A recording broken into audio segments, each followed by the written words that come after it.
How's it going, everyone? It's Friday, May 7th. You tune in 2.5 Hoopers, Chuck Hayes' favorite basketball podcast. I'm here with Josh Rhodes. He started the short big man trend.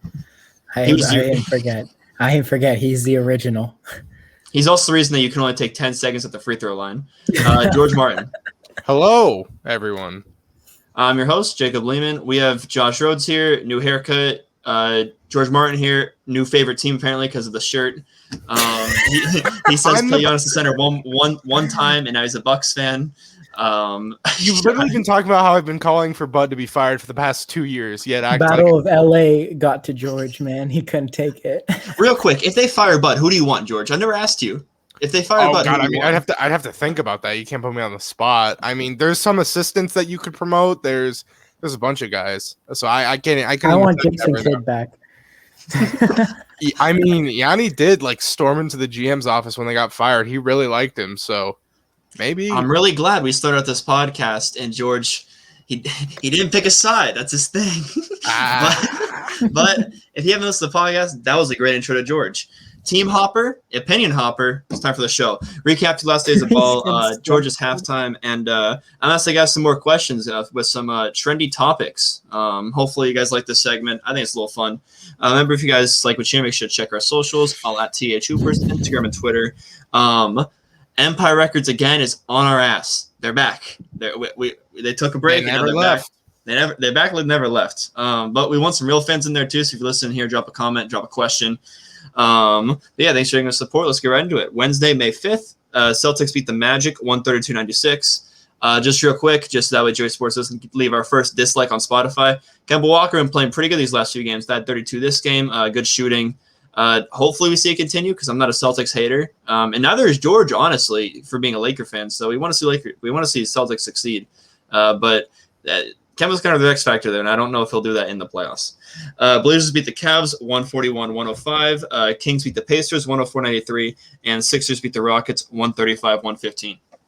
All right, starting here, Grizzlies beat the Wolves 139-135.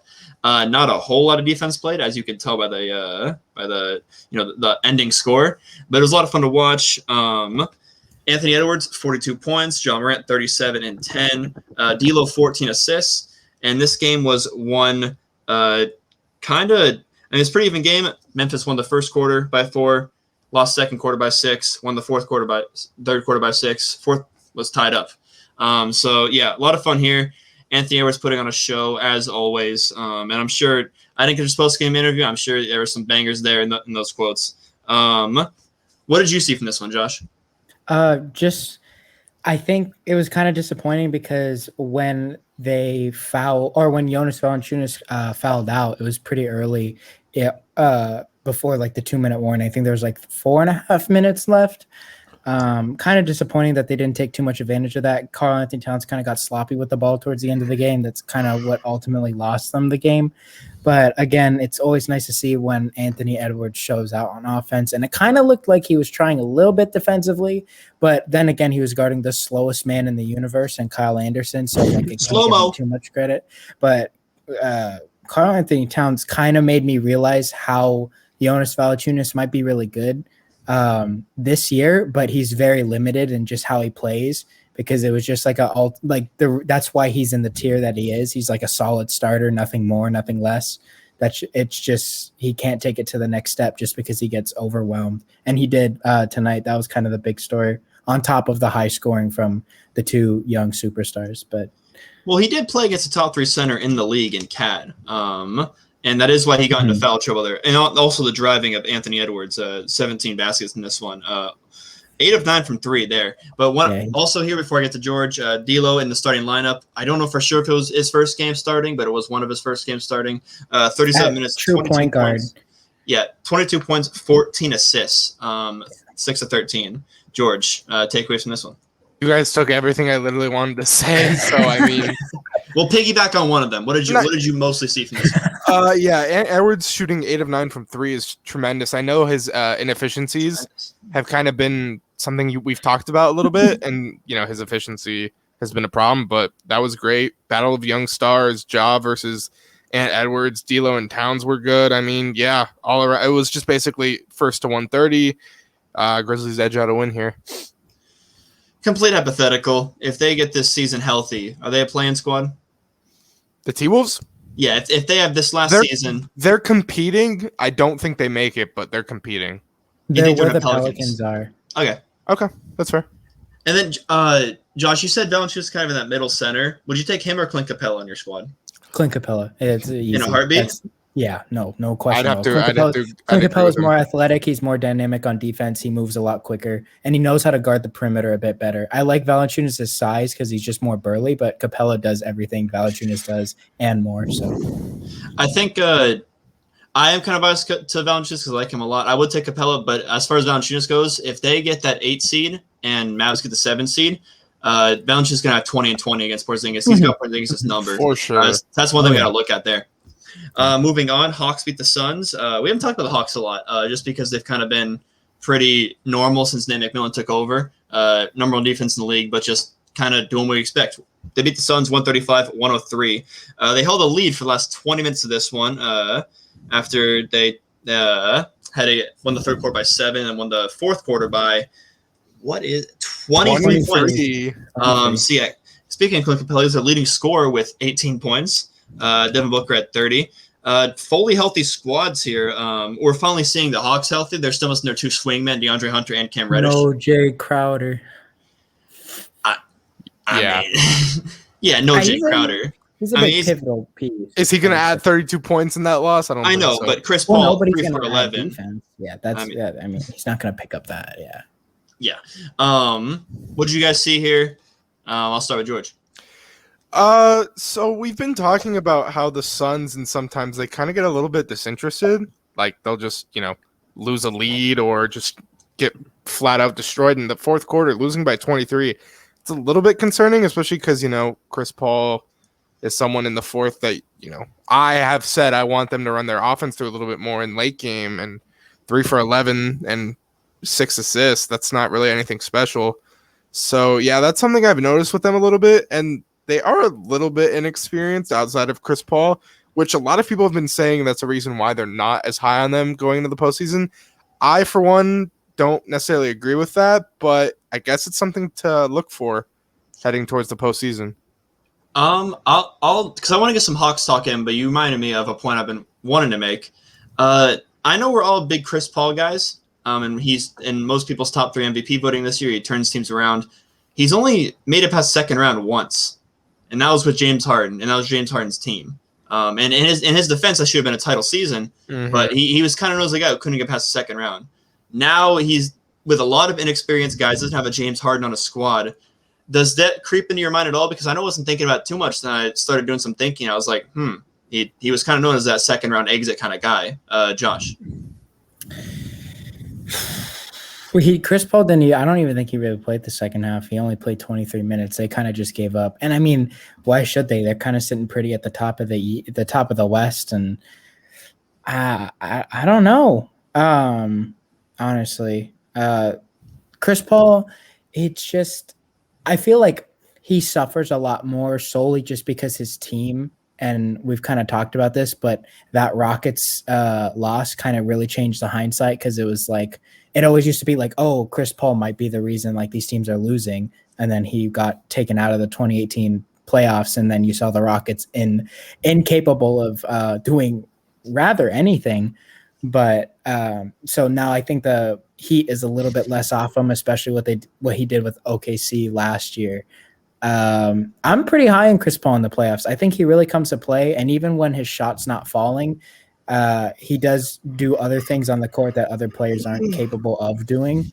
And I think that's a really crucial part, especially because the guard play at the top is very inexperienced. Jazz, Clippers, Nuggets now with no Murray. And you're looking at a lot of those top guys are they haven't been in the spots Chris Paul has. So I think that's a huge advantage for them. I mean, for the Clippers, they do have Rondo, so that's not too inexperienced. But then you got guys like Luka, who's in his second year. Yeah, you got there. But it seems like you're giving him no blame for the Clippers losses when they were favored in those second round series, and gave him a lot of credit for the Rockets series when James Harden was going absolutely apeshit. So now mean, he's gone. Now he was Harden praise from leaving in 2018. Yeah. Oh, now all of a sudden, Because Chris Paul took pressure off him. He Interesting. didn't have to be that one guy. And now Chris Paul is that guy. You mentioned the Thunder last year. Yeah, and it was looking like they're going to be a second-round exit. He did great getting into the playoffs, and they weren't expected to, but then it was looking like a second-round exit.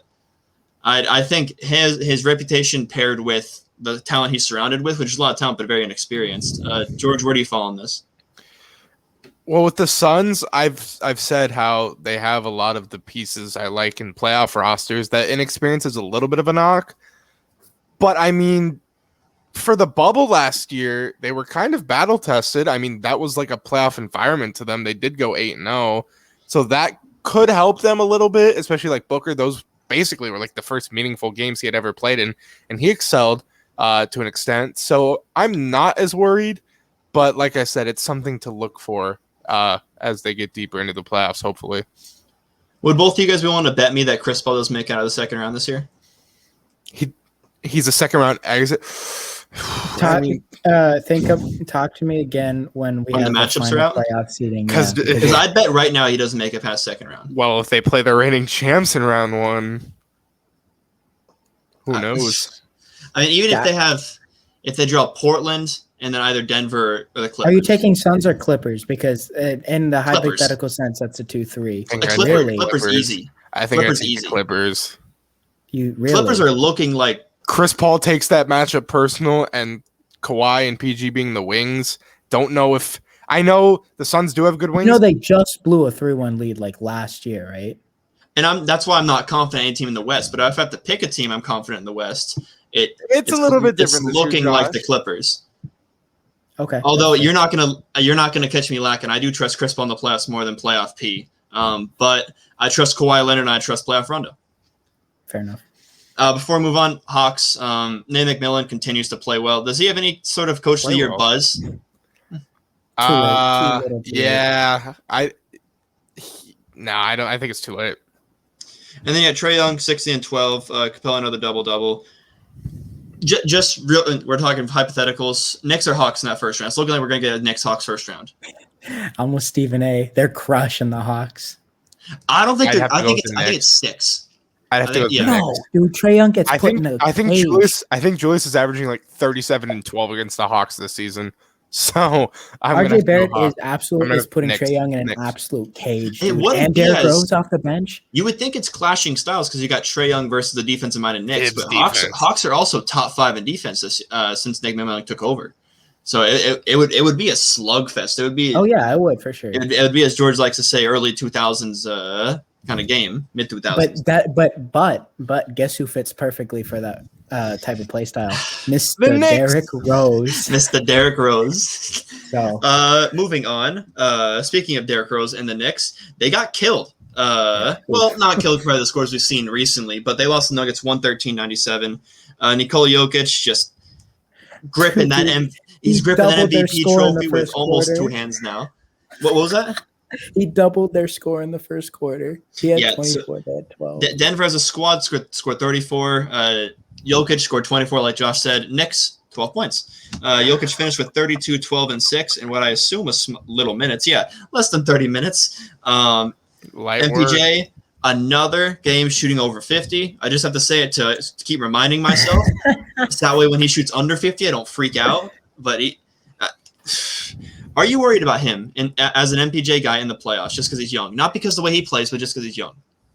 No, he shoots so confidently. Like if the confidence changes, then maybe. But the guy shoots he just shoots what he wants, and they go in. Like that's what's crazy. Like some of the shots he shoots, it's like no other player would like willingly shoot that. Water. And then I do want to give some love. Austin Rivers, me and George were high on the signing. He scored 25 in this one. Revenge game. George, so Jokic just picked the Knicks apart, and Randle was on it mostly, just shooting over him, doing that Dirk shot, that dad driveway shot, just over the head. Randle couldn't do anything; he was helpless. Is there any other kryptonite for Jokic besides the Lakers' defensive scheme, or does he have every team's number that he's proving he has every team's number. He might have the Lakers' number for all we know, but last year's playoffs proved he didn't. Is there another team that can stop Jokic? I mean, yeah, like Lakers have 2 or 3 of the best guys that they can throw at him, and a very good defensive minded Vogel. And I look at like the Jazz, who have a depoy center. Unfortunately, Jokic murked Gobert in that matchup. I mean, maybe if they somehow got to the finals and versus Embiid, but out west, like I think he has everyone's number. Josh, I don't think the Nuggets have everybody's number. Jokic specifically, I think teams can game plan a lot around him, especially because Jokic's best weapon right now is the fact that his size and his passing vision is a severe threat in the paint, most specifically because he still sees all perimeters of the court while he's in the paint, and that's something that a lot of centers can't do. So you can't double him. Yeah, but right now they're playing him so high in the perimeter that like I feel like there's a certain game plan that would work with that. I don't know who would possibly come up with that, but I think that there's ways to game plan around Jokic, even though he is starting to develop this unicorn agenda. Do you think, since they're playing with so much on the perimeter, that if the Clippers threw like Kawhi on him, he'd have any sort of chance, or is he just shooting over Kawhi? He's not shooting over Kawhi. He's giving it to Michael Porter Jr., who will shoot over anybody else not named Kawhi. Are you saying PG still plays deep? Like, are you saying they're Michael Porter Jr. 6'11"? I know. He shoots over literally anybody. Were you saying they're going to double him or no? No, I don't think doubling's the answer because he'll find. It's not the answer because his playmaking is too good. It's just gotta be. Yeah, that's another problem. It just gotta be like, I don't know, man. I don't. Well, yeah. For the Knicks to recap here, no one really shot well. I mean, Nerlens Noel 2 for 3. Yep, hooray! Every other starter below 45%. Randle and Barrett just had one of those games that sometimes they do because they're asked to do so much.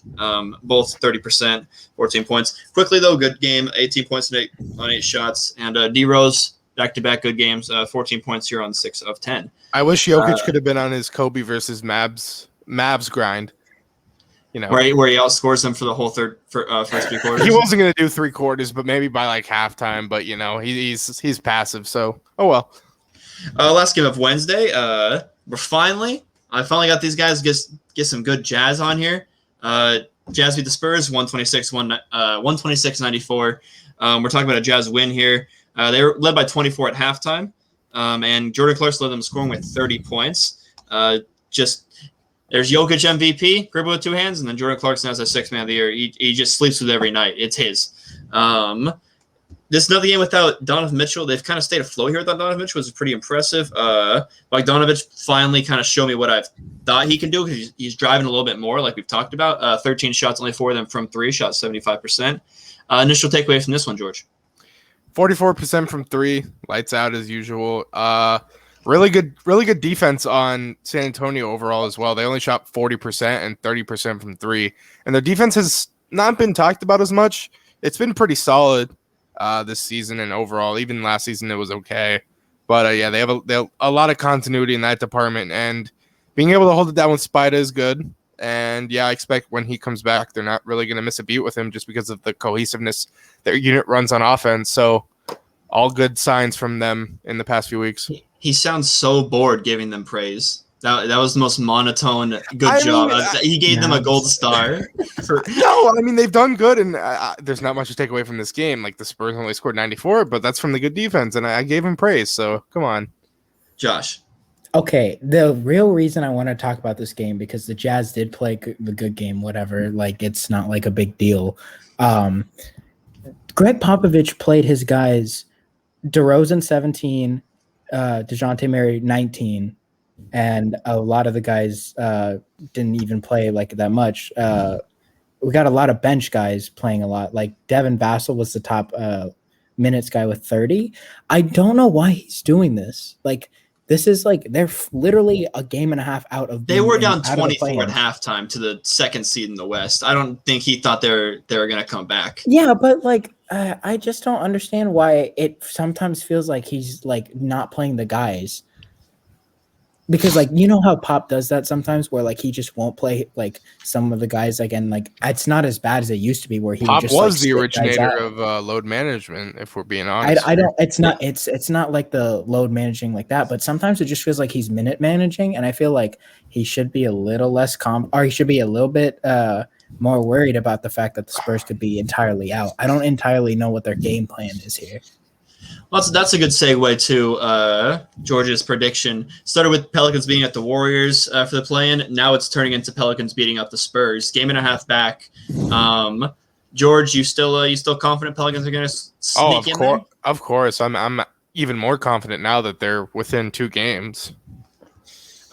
Josh, if you had to pick one, I know you don't like the Spurs, but they are still a game and a half ahead of the Pelicans. I gotta take San Antonio. I mean, like as much as this might be a part of the the ESPN nationwide. Nobody wants to watch the Spurs play in the play-in. We'll throw Zion in there, have him play a couple games, and who knows, more TV ratings. But I think I'm gonna take the Spurs. I just feel like eventually, even though their schedule is so difficult, I feel like they'll win some good ones. I'm looking at the schedule. So they get a bit of a gimme against the Kings. Should be a gimme. Then they play Portland, Milwaukee, Brooklyn, New York Knicks on the road, and then they have a 2-game home baseball style series against the Phoenix Suns. Who I think the Suns will be resting. I think the Nets will be resting. I think they steal the one against the Knicks, and I think they steal the one against the Blazers. I think they lose to Milwaukee. Oh, please and then steal the one against the Blazers. Schedule: Philly, L, Charlotte. They'll be in that one. L. Memphis. I'll name them then. Philly, Charlotte, Memphis, Dallas. All those on the road. Golden State on the road, and then they end with the Lakers. I think they lose every single one of those games. Okay. Except maybe the Memphis one. Your hate is showing a little bit too much. It's a 5-game road trip, so Josh does have some validity there. I think they lose 3-2. Memphis. I think they lose the Memphis 3 one. 3-2. And why do you say 3-2 like it's their floor? They could go 0-5. They're the Pelicans. George. Well, yeah, they could also go 5-0. That's their ceiling. Let's get technical here, Lehman. No, that's not what I meant. Okay. Well, anyways, but while you guys talk about that, 0-5. I think You're a fucking hater.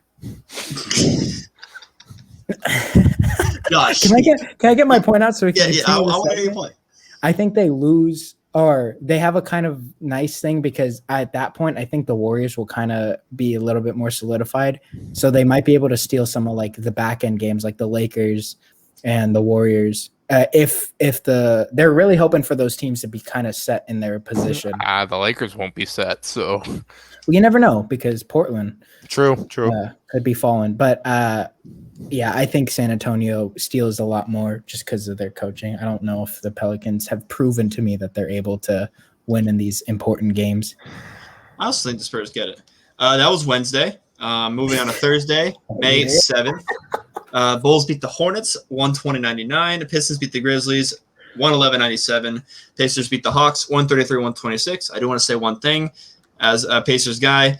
Next year, Pacers are coming. Once they get that defensive identity back, I don't think they're going to fire their head coach. What defensive identity? Who's from coming last back? year? Who's coming back? They might literally blow up their roster too. I've seen some rumors, so you better hope they don't. Oh, thank God! The guy with the Twitter egg has been tweeting. The guy with 2 followers and no profile pic has been saying that he got sources going to blow it up. Oh my gosh! It was a head scratch when they fired McMillan, but I mean. He's a first round. He guarantees you a first round exit, but a first round berth. So it's supposed to be a Hawks this year, but I mean they're not gonna make the first round this year. And Warriors beat the Thunder 118-97. Starting here, we're gonna talk about the Wiz. They lost to the Bucks 135-134. George doesn't want to talk about the Wiz. Wednesday. He does not want to talk about Russell Westbrook putting up absolute numbers. But Wiz lost to the Bucks 135-134 on Wednesday. Then came back, beat the Raps in OT 131-129 on Thursday. Due to a Fred VanVleet 3-pointer sent it to OT. Now, which one do you guys want to focus on more? I assume it would be the overtime winning against the Raps, but the Bucks game was pretty good. Giannis was playing, almost pulled it off. I believe Middleton though. So I guess we could start there. What did you see from that one, George? Bradley Beal 42, and then Westbrook another triple double. Yeah, I got to watch the end of this one. So no Middleton. Yanni fouled out at the end. They were basically running Brooke Lopez and the funk. What do you call it? The funky bunch, like four The funky guards. bunch. Mhm. Pat Connaughton, Holiday, Bryn Forbes, and then I think Jeff Teague was closing. So yeah, it wasn't very pretty. They eked out a win.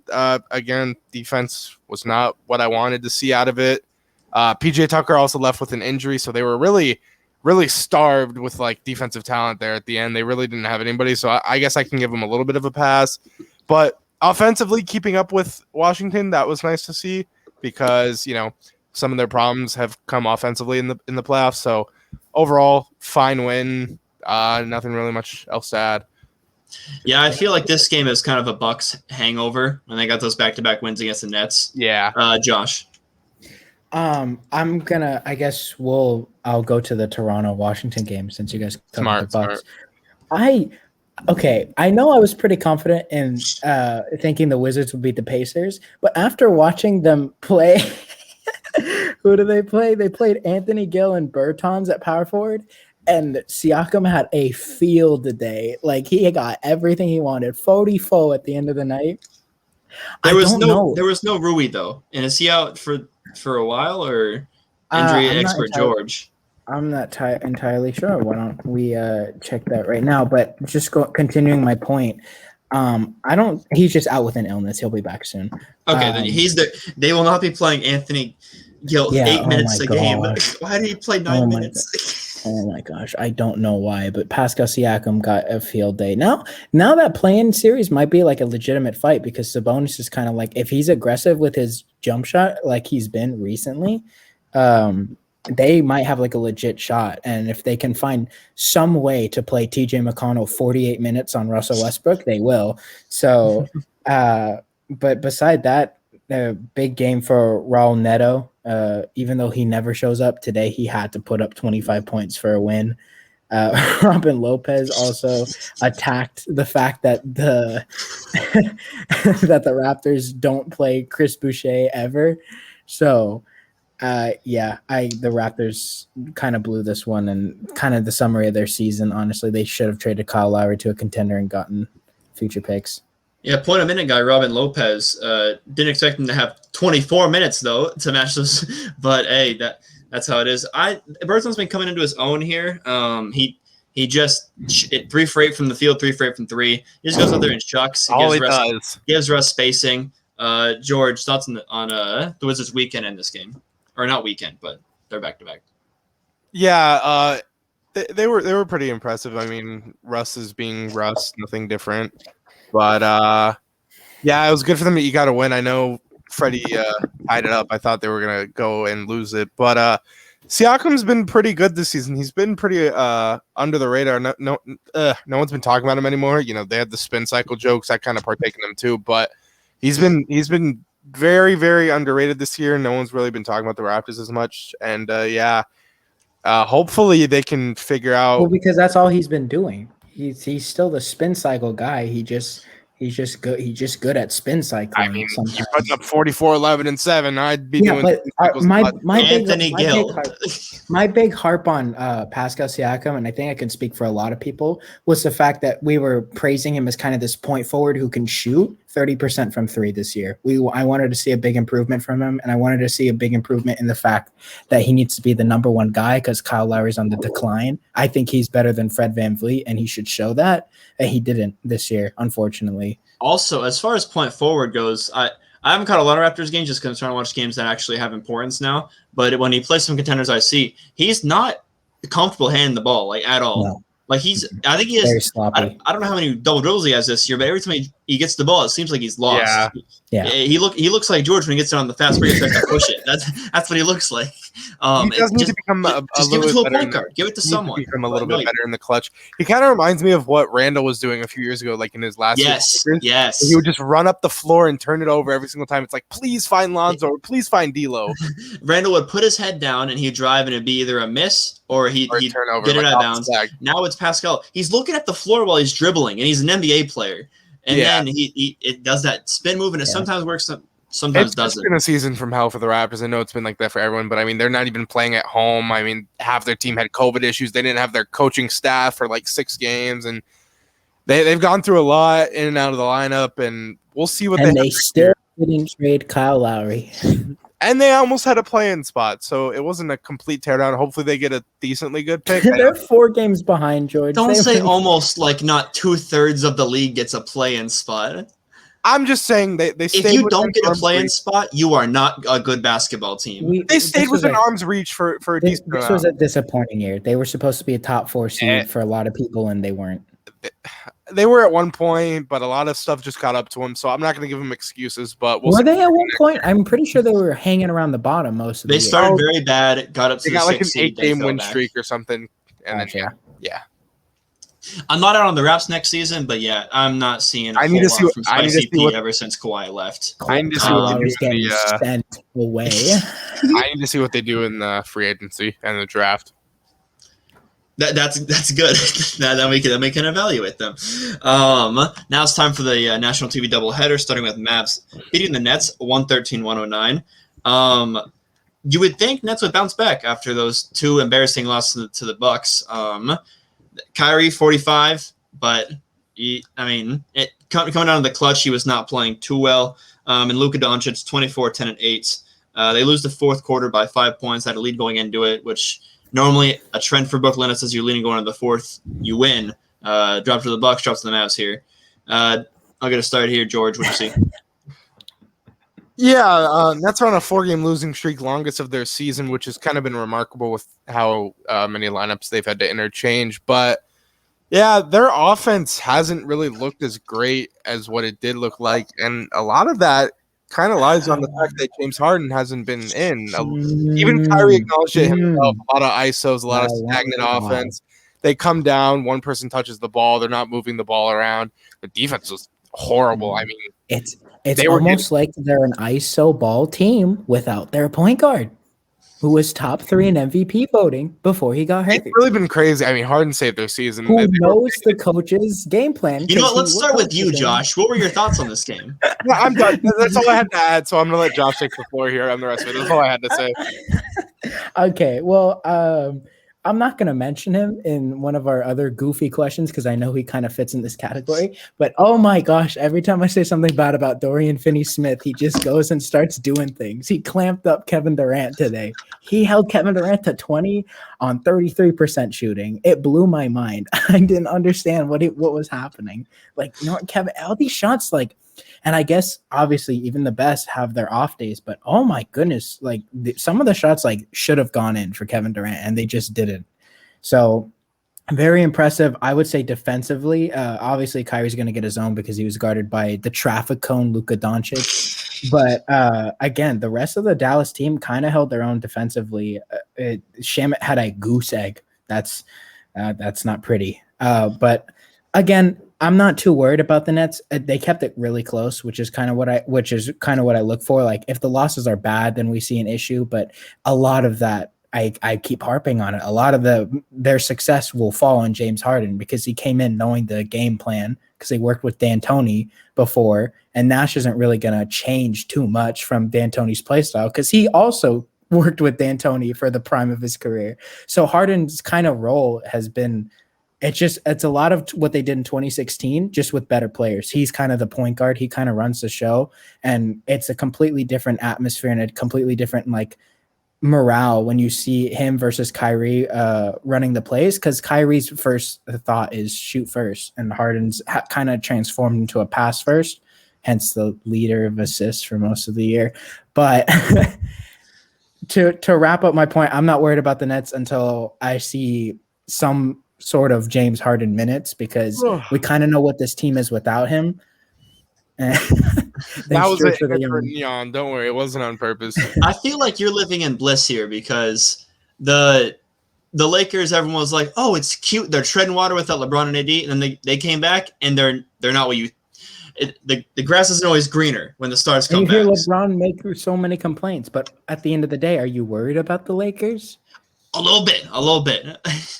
Okay, well, it's perfectly fair to be a little bit, but I did send you the stat 27-7 with Harden and 9-10 allowed without. It's now 9 wins, 11 losses. I said that. Well, yeah. So Harden's get. You did not send that. I sent it, and I circled it. This is the first game that what you've been saying has actual. Hold on. George just tried to take credit for something. I actually did send it in the J Sports chat, but you were at work, so. Oh, that's good. Thank God we're fighting over who sent another man's post, not who did the research. I typed it out. That's good. Okay. Post. Well, Josh has been spewing this the whole year. It didn't make any sense. And now this is the one game he can actually say it because the Nets struggle on offense for the first time it feels like all year. James Harden's going to get the Joe Harris's going. 3 for 9 this game. He's going to get the Shamit's going. 0 for 5, like Josh said, goose egg. But there's only so much he's going to do against actual. This is the Mavericks team that held them to 109 when they average, 150 on the season? I mean, I know without Porzingis, they're a way better defensive team. It's something I kind of want to get into come this offseason. Porzingis the problem. Well, because they could play Finney Smith at the 4, and as much as Josh hates him, he is a bit better on defense than Porzingis. Pair him with Hardaway Jr., 3-and-D, Josh Richardson, 3-and-D. You know who I hate? 3. Dwight Powell. No, only D. Pause. George, what was that? I hate Dwight Powell. Why? Why do you hate Dwight Powell? Because he just gets easy dunks from Luka's pick and rolls, man. And he cooks everyone for no reason. That's a tribute to Luka's. See another man winning. You're preying on Dwight Powell's downfall. Isn't that our literally post-halftime segment? Thank God. I will spoil your halftime if you don't be quiet. Spoiler. Sheesh. But yeah, George, any thoughts on this one? No, I mean, I said what I said beforehand before Josh interrupted me. I just said stagnant offense, defense. They were just letting Luka kill him in the pick and roll, which no one has really been able to cover him well in that department this year. But the stagnant offense, it won't be much of an issue like Josh said once they get their playmaking point guard back. So, but I mean, I am kind of on the Bucks train here, so I'd like to see that. So maybe he comes back and you're supposed to cut here. Oh, now it's not stagnant, but there's more turnovers. Harden will know where to place the passes. I'm not worried about that a lot. Lehman hasn't seen James Harden play in 10 games and has immediately brainwashed himself from the fact that the Nets were the number one seed. I see what happens when you go to Houston. It's easy to score buckets. Harden hasn't proved it. I don't know. That's fine. That's fine. I mean, that's okay. But the only team that can beat them in the East is Philly. Milwaukee. That's not true. Milwaukee. Not true. Last part here. I might be changing my tone on Luka being a little crybaby because I watched this game. He didn't get a tech. He's 1 tech away. He just plays with a lot of emotion. I think the refs just get it out. He also said post game he knows that he plays with too much emotion. Someone else's man scored and Rick called timeout. He grabbed the ball and screamed into it. Yeah. He slammed it. He started we heard him. He was screaming. So KD shot it over him and KD looked back because the dude's screaming. He's like, "What?" Luka does not like to lose. This is awesome upset. And I mean when Mark Cuban drafts you gotta like winning. All right, George. You know what time it is? Not halftime yet. It's time for the Battle of LA. This won't be much of a rant. There Battle of LA got ugly. Anthony Davis only played 9 points, left the game early. Should be back for tomorrow's game against the Blazers. Back in action. Disney and his twinkle toes. Oh, there's always something wrong with Disney. There's always a game where the Lakers are hurt. No THT, of course, no LeBron and no Schroeder. So we had one available, playmaking guard, and that was Alex freaking Caruso, who isn't the best of the playmaking guards. But I mean, the defense wasn't good. We weren't really hitting. I mean, it's just been a tale. It's been weird season up and down. I don't know how healthy we're going to be because it seems like when we get someone back, someone goes out. The continuity issues are valid, but I mean, you have the core. Who guarded Paul George? I would turn it off by halftime, man. Guarded him. I only watched until halftime just because apparently Planet Fitness doesn't have access to ESPN, but they just weren't playing it. Really? At the gym I go to, I did. You don't go to the gym. That's a lie. Don't lie to our viewers. Keep moving. But anyways, Lakers only had 2 double-digit scores. Kuzma 25 had a decent game. He was really the only source of offense in the first half when they're trying to make that comeback. I guess all I'll say is the game tomorrow against Portland is probably the biggest one of the season for seeding wise. That's all I have to say. It was an ugly game. Just please get healthy. they're really just prioritizing health right now. Just everyone get there to the finish line. One thing, the Clippers second unit looks almost better than their first sometimes. That Rondo Boogie connection is working, and I'm hopping back on now. I'm seeing what Boogie and Rondo are doing. Deepest team in the league. I'm back on the Clippers for that. I switched to the Nets for 2 pods. I'm back Clippers defense. Front runner. Deepest team in the league. Front runner. No, I'm wishy-washy. There's a difference. If I was front running, you're whitewashed. Anyways. Excuse me? All right, halftime. It is time for the halftime report. Halfway through the show, George half hooper. George half-asses the report sometimes. Not this one. We got a good one this time. He's staring at his phone. I can show that. Well, yeah, I have the stuff on my phone. Okay, first, pretty quick one here. Kendrick Perkins on Get Up ESPN this morning said, "Is it harder?" Or well, he said it's way harder to win a championship in the NBA than it is in the NFL. So I want to ask you guys: is it harder to win in the NFL or NBA? Josh, we'll start with you. I gotta agree with him on this one. As much as both of them are very difficult, the fact that you have to maintain continuity in terms of a 7-game series is it's crazy. And obviously, playing in the NFL, you can't do more than 1 game a week. Like sometimes it gets very laborious and injuries and whatnot. But I just think that there's so many different people that can make a play on the football field, because there are about 26 players on the field at a time. Whereas the NBA, it's a lot easier to kind of game plan for certain things, which makes it more difficult at the end of the day to kind of maintain the same game plan for a 7-game series all around, because you definitely see mid-series switch-ups and whatnot that definitely change the flow of the series. So it's kind of hard to maintain that continuous success in a series. So I kind of think that that's where the difference is. Lehman, what you have to add here? I think it could really go either way, just because it might be easier because, so I'll start here. When are there more fluke winners for a Super Bowl? The NBA or the NFL? It's more likely the NFL. Well, it'd be the NFL because the NBA doesn't have a Super Bowl. But I think the NFL probably has more fluke winners. So yeah, you could say that maybe it's easier because you get lucky one year, you draw some Mickey Mouse matchups, maybe, if you want to put it that way. But you could also say, Kevin Durant's title was easier than any Super Bowl there ever was. If you join a dynasty, it's easier to make dynasties in the NBA. Super Bowl ever. There have been some pretty bad ones, man. Like from the 60s you're referencing, or like you're saying 2013 comes to mind, where they lost on the first play. You're pretty familiar with that. I'm familiar with the Denver Broncos versus the Seattle Supersonics. That one looked kind of easy. I'm not going to lie to you. I'm talking about the whole season. Fair enough.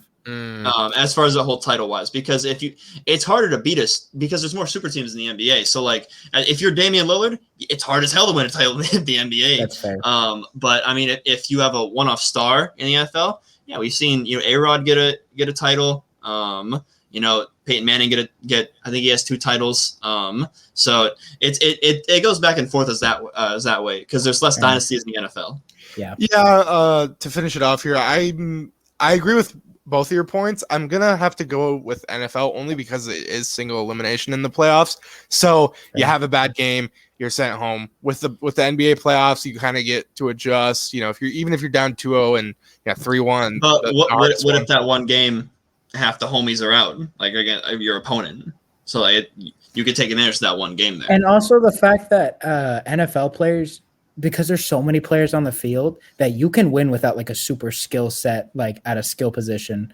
Like we've seen some teams like the 06 Bears, to just throw it out, shout out Costa real quick, but they probably had one of the worst quarterbacks ever in Rex Grossman, and they made the Super Bowl. So just because of how good the other team is, where it's like, sometimes it's really hard to think of like a team that like didn't have a well-rounded roster and won or got super close to winning. Because LeBron's a top 3 player of all time, and he made the finals. So I get either it. or though. Not to discredit either. Both I are think we should extremely move on difficult. here. We're trembling down a little bit more of No, a I feel path like I here, could win an but NFL title. It's not that hard. next topic here. All the Smoke podcast had Lakers owner Jeanie Buss on, and she gave her 5 most important Lakers. I'll name them right now for you: Kareem, Kobe, LeBron, Magic, and This isn't on the script. Phil Jackson. I know it's an audible. I'm sorry, but I'm looking at my phone. This is not threw an audible. I threw an audible. Well, Josh, you're pretty informed with important Lakers, but I'll start with Lehman here. Get you some time to think. Lehman, do you like her list? Any problems? What would Did you say name the differently? list? I did. You just weren't listening. No, I interrupted you Kareem. because I was amazed. Kareem, Kobe, LeBron, Magic, Phil Jackson. In no order? No order. No order. That LeBron, it's a pity play. Like it's because it's personal to her, because like George mentioned, brought to my attention her first title as sole owner of the Los Angeles Lakers, and he's still playing for them. And you know how LeBron likes getting his feelings. So she didn't put me on our title. Maybe I'll leave it out of this contract. You know how LeBron gets. But Shaq should be on there. Shaq should replace LeBron. Shaq not only brought them 3 titles, but he pushed Kobe to be the person he is, because he came out of shape. So Kobe had to be, the Mamba. He had to turn into the Mamba and actually, drop 40 a game while Shaq was sitting on the sideline eating, snickerdoodles and ding dongs. But I mean, I think Shaq should be on there. I know LeBron is very important, but Shaq brought us 3, LeBron brought us 1. Josh, you have anything to add? I know I accidentally audibled without you knowing. So. No, you're all good. I agree with Lehman that LeBron should be taken out. And I think Shaq's the guy there. I'm also going to take Kareem out, and I'm going to put Chick Her in there, because I think that just you gotta throw some throw some love in there, because obviously like the players get it done and all that, and we have Phil Jackson gets thrown in there because he's the coach. But again, the butter's getting hard, the jello's jiggling, the eggs are cooling. I think Shaq created his own like view of the Lakers. Like the Lakers became like a new dynasty because of Shaq. Can you dig it? Of Magic. Kobe Bryant is the Los Angeles Lakers, so you can't take him off there. Phil Jackson, probably the coach that got most successful coach.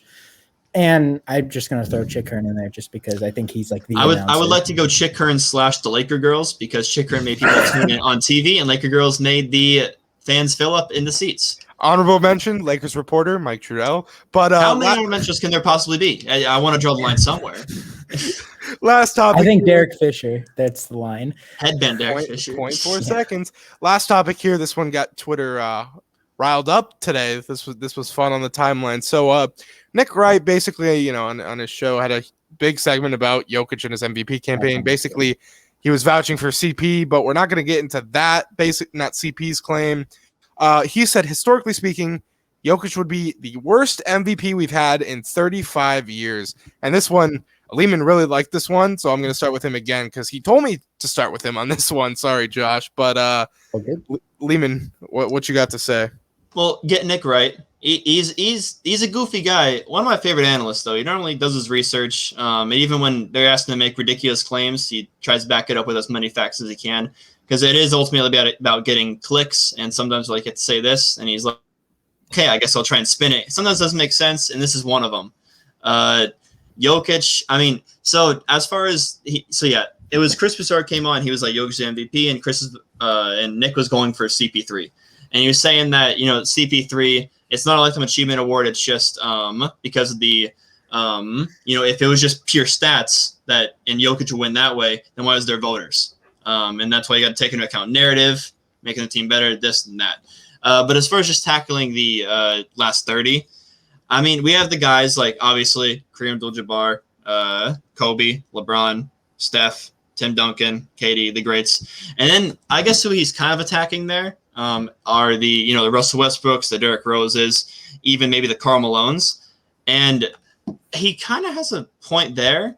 I mean, I guess if you had to kind of take a guy off, it would be Derrick Rose. But even Derrick Rose, especially with the narrative there, he was 25-7. And he was, it was kind of LeBron voter fatigue. So I guess I put Jokic over him. But Josh, can you kind of name a player? I kind of agree with Nick here. As far as he would, so Jokic's stats right now. Let me pull them up. I believe they're 27, 9, and 9. Can we like make a when the ABA and NBA merged? We'll go there. That's the last 30 years. The exact year from it was 99 to 80. 99 to 80. Or 79 to 80. So that season. So the past 42 years. Okay. All right. That makes it a bit clearer. I think that his big argument is that the snub would be worse. Like this people that are being snubbed for the MVP award, which is probably the reason why he's so upset. I don't really get it.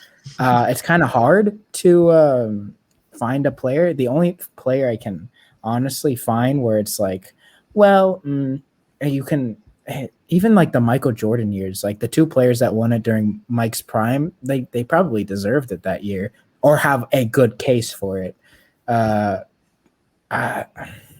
Honestly, I have one. Which go ahead, George. Don't say it.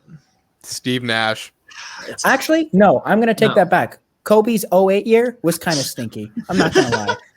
Okay, Chris Paul should have won that award, and I will stand by that for the rest of my life. He had better stats. He had a better record. If you can admit that not a better Kobe record. should have won in one of Steve Nash's years, listen, way on God's green earth should have Steve Nash had gone back to back. George, I know you love Kobe Bryant like you love your own father, but listen to me here. This is the same situation. This really grinds my gears. Jokic is Chris Paul in this situation because he has the better stats. He has a somewhat decent narrative, hence with the injuries. And he led his team to a top 4 despite all that. Chris Paul is in the Kobe Bryant situation, top guy on the top seed.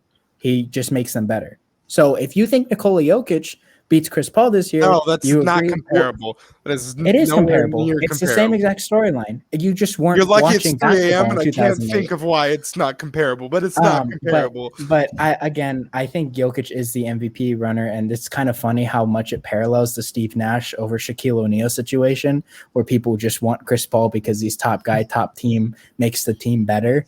And Shaq was just the more dominant player, but Steve Nash won the award. I think it's funny.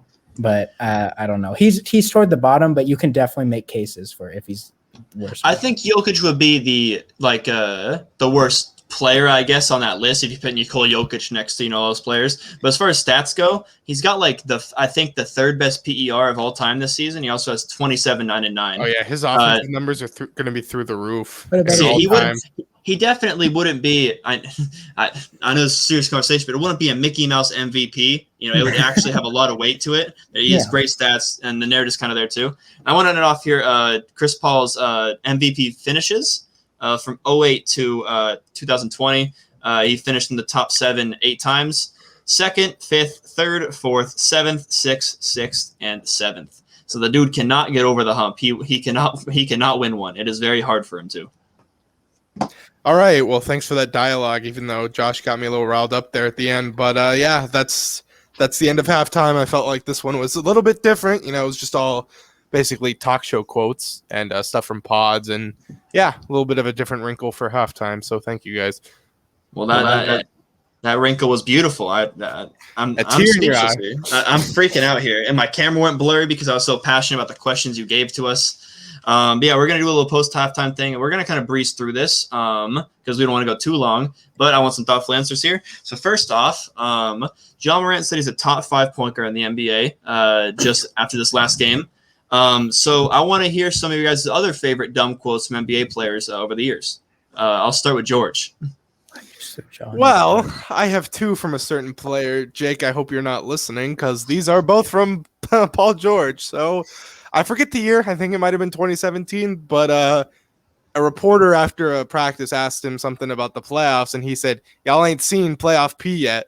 And I think it was the same year he scored 5 points in an elimination game. It was he scored 33 against the Jazz game 1, and then he said that quote. He didn't do a whole lot afterwards. That and then that one was kind of like a joke-ish, but the one that I really dislike is right after they lost to the Blazers in Game 5 of the 2018 playoffs, where he says, "I don't care what anyone says. That's a bad shot on Dame Lillard's step back 3-pointer for the win. And I mean, Dame has like the most, 30 plus foot shots in the league in like the past few years, even more than Steph. So it definitely wasn't anything out of his range. And yeah, those are my two. Going a little more lighthearted for the Paul George one. I know I brought this up before. He has a quote when he was with the Pacers and they played Miami. No. He said, if you look at the box score, we won this game after a loss to Miami. Mickey Mouse loss. Yeah. Josh, what are some of your favorite quotes? No, that one's so funny. That one's so funny. I got a couple. Josh Smith on the Pistons said our ceiling is through the roof. Paul Pierce once said, I'm tired of getting a taste of them. I want the whole load. I think it was about the Miami Heat. Yo! Ron Artest immediately after the Malice at the Palace asked Steven Jackson if they were going to get in trouble for this. And my last one, which is probably my favorite quote ever, is just Ron Artest being straight up Meta Sandiford Artest now, as people call him.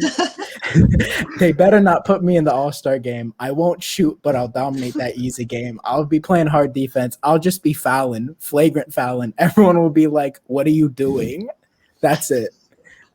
That's so funny. So Kevin Garnett had one about comparing his mom to salad dressing, but I thought you were going to say. I thought you were going a different route. So me and Josh found the same article, and that same article is just searching funniest NBA quotes.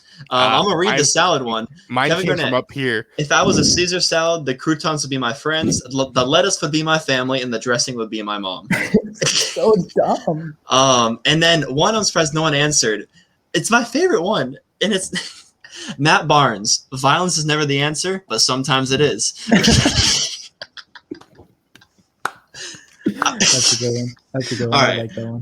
Moving on. Some guy, I'm assuming from the ATL area, Hotlanta. I don't think it was Quavo or either of the Migos. He did put $20K on the Hawks to win the East. And thank you, George. $20K to win the East, and another $20K for the Hawks to win the chip. Will that be the worst decision a fan will make this season? Or is someone going to get a tattoo? Someone going to streak in the Clippers first round matchup saying Lakers are coming for you. They're waiting. What are we going to see here, Josh? I think in like 2014, somebody on Twitter was like, everybody that retweets this, if the Spurs beat the Heat, I'll give everybody $100. I'm still waiting for my $100. But that one's pretty rough. But I think I think obviously if they let fans in the arena, oh my gosh, it's gonna be some very interesting art pieces. So but $20,000 is a lot of money. $40K for a Hawks championship. I can't imagine the payout on that. I believe their odds are plus some. I don't believe they're high. 400 million, actually. George. So I'm glad we did this because there was a thing on Twitter a few weeks ago that I just remembered.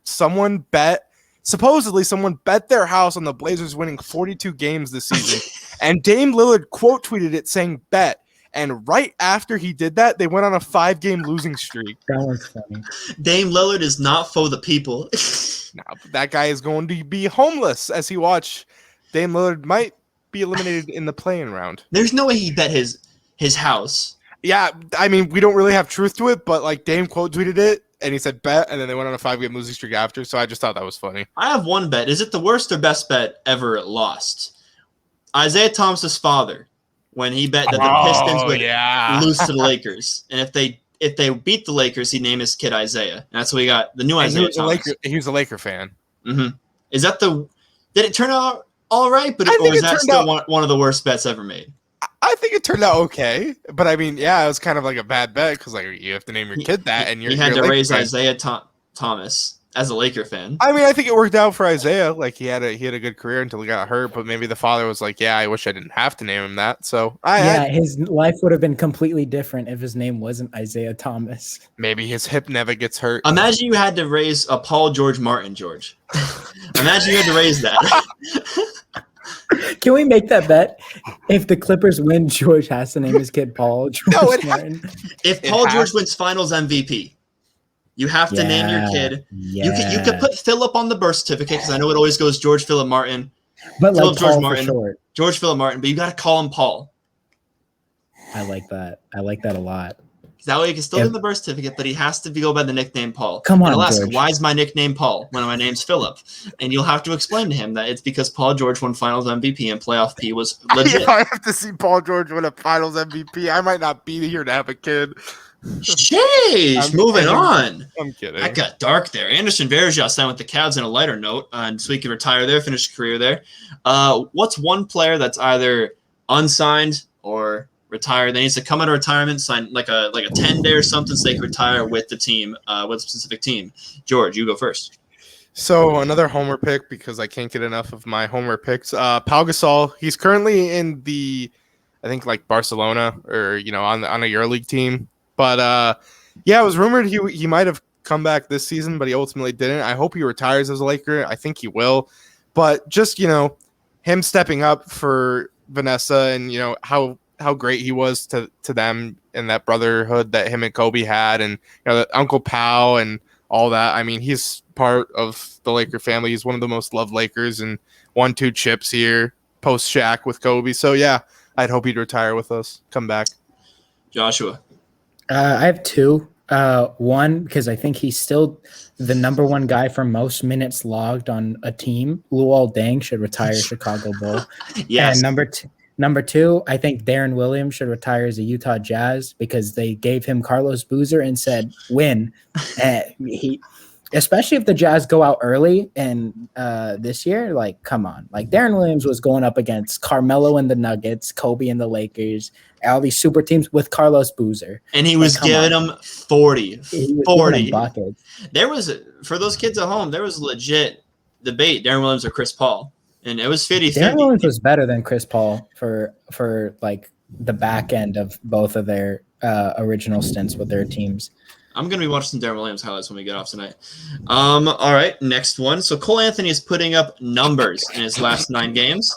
The numbers are simply not on my phone, but I remember them. 17, 5, and 5 in his past 9 games, 42% from 3. Mickey Mouse stats, you're making them up. Right hand to Allah, it's Ramadan. Who is one player that keeps proving you wrong or you just hate to see succeed? I'll start with Josh. Oh, that's good. You started with me. And it can't be Cole Anthony. It's not going to be Cole Anthony because you used one of my players as an example. But, I mean, I got a bunch of these role guys, I guess. Dorian Finney-Smith, we already mentioned. I say Gary Trent a lot. I don't really hate to see Kemba winning, but because of the narrative that I put out, same with Westbrook, don't hate either of them winning. It's just that I keep saying that they underperform, and But the number one guy that I have the biggest love-hate relationship, I think, of all time is Tobias Harris. I simply do not understand. I simply don't understand why he's so good at some points and so bad in other points. He's a terrible, nice guy from the Matisse Thybulle Bogs. Funny, nice guy. Cannot put the ball in the basket sometimes. It pisses me off. George. So one that just popped up recently that I remember from last year, Yusuf Nurkic, and we cannot name the reason why, but another one. He contributed to the Portland Blazers beating the Los Angeles Lakers in Game 1, and you were not happy. You started spewing expletives everywhere. And then we went on a GTA style drive. Another one I have a love-hate with, Ben Simmons for sure. And then a person that's proved me wrong, unfortunately, even though, baby Laker, Julius Randle. I said some things I deeply regretted. And, yeah, he's definitely proved me wrong. But I will be rooting for the Knicks in the playoffs for sure. So you've fallen far from grace. Your secondary Xbox account was Randall's Handles. You were the biggest Randall fan. And then you're like, oh, empty stats on the Pelicans. And now look at him. He's gonna get a max contract from those New York Knickerbockers. All right. Last one here. So Anthony Edwards, according to a report, has said he wants to go to Spain with teammates Ricky Rubio and Juancho Hernan-Gomez this offseason so he can learn Spanish and understand what they've been talking about this whole season. Pretty outside the box offseason report, but he also did say he's not going to tell anyone anything else about his offseason, come back like Houdini. He's a gift that keeps on giving interviews. But I want to hear from you guys. What is one outside the box offseason idea for a player to come back and do this summer? I'll start with George.